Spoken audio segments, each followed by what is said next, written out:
بسم اللہ الرحمن الرحیم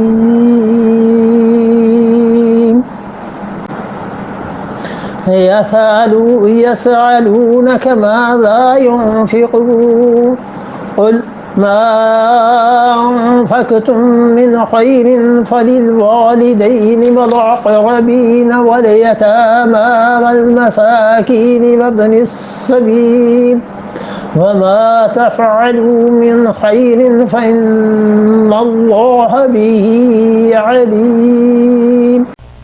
یسألونکا، وہ آپ سے سوال کرتے ہیں، یعنی صحابہ کرام رضی اللہ عنہ کہ ماذا ینفقون، کیا چیز وہ خرچ کریں اللہ کی راہ میں. یہ سوال اس کی متعلق کل بھی بات ہو چکی کہ جب اللہ نے کہا ہے کہ تم اللہ کی راہ میں خرچ کرو تو انفاق فی سبیل اللہ کا یہ دوسری مرتبہ یہاں پر تذکرہ ہے، دوسری مرتبہ یہاں پر بیان ہے.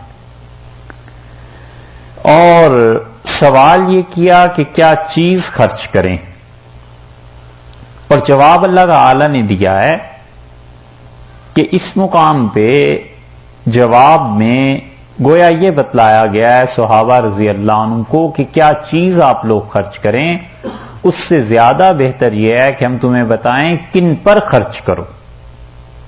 مثلا پیسہ خرچ کریں، کپڑا کسی کو دیں، کھانا کسی کو دیں، یا یہ کہ ہمارے پاس کتنی آمدن ہے اس میں سے کتنے % ہم خرچ کر دیں اللہ کی راہ میں. فی الحال اس کا جواب نہیں دیا، بلکہ کہا ہم تمہیں یہ بتا دیتے ہیں کہ کس کس پہ خرچ کرو، کون کون سے آدمی ہیں جو تمہاری اس خرچ کے مستحق ہیں. اور یہ انفاق، یہ خرچ، یہ پیسے کو خرچ کرنا یہ زکوٰۃ کے علاوہ ہے. کیونکہ اگر زکوٰۃ اس میں مراد ہوتی تو یہ جو آگے آ رہا ہے نا فَلِلْوَالِدَيْنِ کہ اپنے والدین پہ خرچ کرو، تو والدین کو زکوٰۃ دینا تو جائز نہیں ہے، یہ نہ ہوتا. اس کا ہونا اس بات کی دلیل ہے کہ زکوٰۃ کے علاوہ مال کا پوچھا ہے کہ زکوٰۃ کے علاوہ اللہ اگر ہمیں مال دیتا ہے ہمارے پاس ہے تو ہم کس پہ خرچ کریں. تو ارشاد فرمایا گیا کہ یسألونک ماذا ینفقون، آپ سے یہ سوال کرتے ہیں کہ کیا چیز خرچ کریں. کل آپ ان سے ارشاد فرمائیے ما انفقتم، جو چیز بھی تم خرچ کرو گے، من خیرن، مال میں سے. یہاں خیر جو ہے پھر آ گیا نا مال سے مراد، کئی جگہ خیر سے مراد اللہ تعالی نے مال کو لیا ہے. اللہ نے فرمایا جو کچھ بھی تم خرچ کرو فللوالدین، سب سے پہلے اپنے والدین پہ خرچ کرو کہ والدین کی کوئی ضرورت ہے تو اپنے مال سے ان کی ضرورت کو پورا کرو. والاقربین، اور دوسرے نمبر پہ فرمایا ہے کہ اپنے رشتہ داروں پر خرچ کرو، یعنی بھائی بہنیں وغیرہ جتنے جتنے قریبی رشتے ہیں وہ پہلے حقدار ہیں، اور اس کے بعد آہستہ آہستہ دور کے رشتے اسی فہرست میں آتے چلے جائیں گے. والیتامى، اور یتیموں پر خرچ کرو، والمساکین، اور مسکینوں پر، وابن السبیل، اور ان پر خرچ کرو جو مسافر ہیں، اور ان مسافروں میں وہ بھی شامل ہیں جو اللہ کے راستے میں جہاد کرنے کے لیے نکلتے ہیں.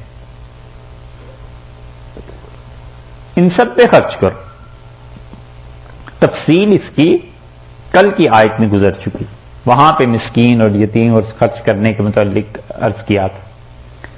وَمَا تَفْعَلُوا مِنْ خَيْرٍ، اور کوئی بھی خیر کا کام جو تم کرو گے، جو بھی مال تم خرچ کرو گے، فَإِنَّ اللَّهَ بِهِ عَلِيمٌ، اللہ تعالیٰ کو اس کی خوب خبر ہے. اللہ اس کو جانتا ہے کہ تم مال کہاں سے کما کر کہاں خرچ کر رہے ہو، اور اللہ اس چیز کو بھی جانتا ہے کہ تمہاری نیت خرچ کرنے میں کیا ہے. اسی لیے مال کے متعلق اس سورہ بقرہ کے آخر پر اللہ تعالیٰ نے مستقل احکامات دیے ہیں کہ پیسے کو خرچ کرنا ہے تو کس نیت سے خرچ کرنا ہے، کہاں پر خرچ کرنا ہے، کتنا خرچ کرنا ہے، پیسے کے معاملے میں کن کن چیزوں کا خیال رکھنا ہے. سورہ بقرہ کے آخر پہ بہت سی تعلیم انہی چیزوں کی اللہ تعالیٰ نے دی ہے. وہاں انشاءاللہ کچھ زیادہ تفصیل سے بات کر لیں گے.